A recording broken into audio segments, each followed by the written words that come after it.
खबर यूपी के रायबरेली से है, जहां अमित शाह के नेतृत्व में देश भर में फैली जिला सहकारी कोऑपरेटिव बैंक किसानों और अन्य जनता की ऋण समस्याओं को काफी हद तक दूर कर रही है। ये कोऑपरेटिव बैंक्स बहुत ही कम ब्याज दरों पर ऋण उपलब्ध कराने के साथ किसानों की आर्थिक स्थिति को बदलने में बहुत महत्वपूर्ण योगदान दे रही हैं। गांधी परिवार का गढ़ कहे जाने वाले रायबरेली में इस परिवारवादी राजनीति से तर चलते हुए जिला सहकारी कोऑपरेटिव बैंक के अध्यक्ष विवेक सिंह ने इस बैंक की ऋण क्षमता को 600 करोड़ तक पहुंचा दिया है। यही वजह है कि विवेक सिंह रायबरेली क्षेत्र का एक जनप्रिय चेहरा बनकर उभरे हैं। विवेक सिंह ने खास उनसे बातचीत की हमारे संवाददाता अमित सिंह ने।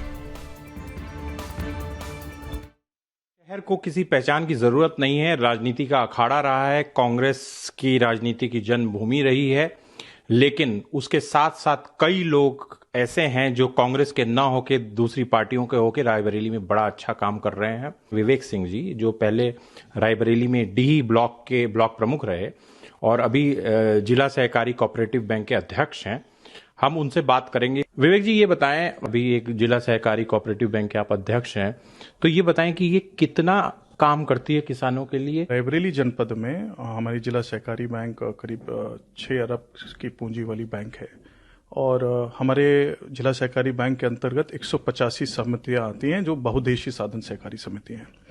आपको जानकारी है ही है कि मोदी जी ने 2019 के बाद जब देश के दूसरी बार प्रधानमंत्री बने तो उन्होंने भारत सरकार में, क्योंकि सहकारिता मंत्रालय नहीं हुआ करता था, तो उन्होंने पहली बार भारत सरकार में सहकारिता मंत्रालय का गठन किया और उसकी जो कमान दी वो हमारे यशस्वी सहकारिता मंत्री और गृह मंत्री आदरणीय अमित शाह जी को दी। पहले क्या होता था कि जो हमारी बैंक्स थी वो बैंक्स उत्तर प्रदेश सरकार के अधीन रहती थी और जो भी सरकार बनती थी वो इसको अपने तरीके से इस्तेमाल करके इसको एक लूट का अड्डा था।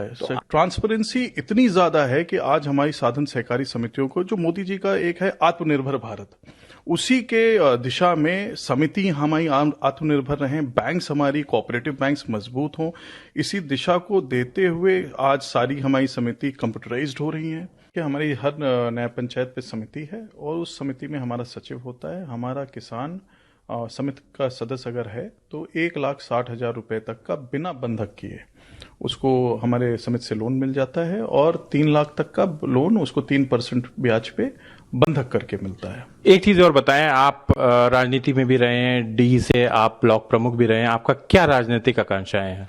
देखिए, आकांक्षाएं राजनीति में कोई नहीं होती, समाज की सेवा करते रहने की आवश्यकता है और समाज को आगे, रायबरेली को आगे ले जाने की आवश्यकता है। यही तो समाज ही तय करता है राजनीतिक महत्वाकांक्षा। दर्शकों, यही परिवर्तन है। मोदी सरकार कहें, योगी सरकार कहें कि युवा आ रहे हैं, अच्छे पदों पे राजनीति में भी हैं, फिर भी कोई आकांक्षाएं नहीं है।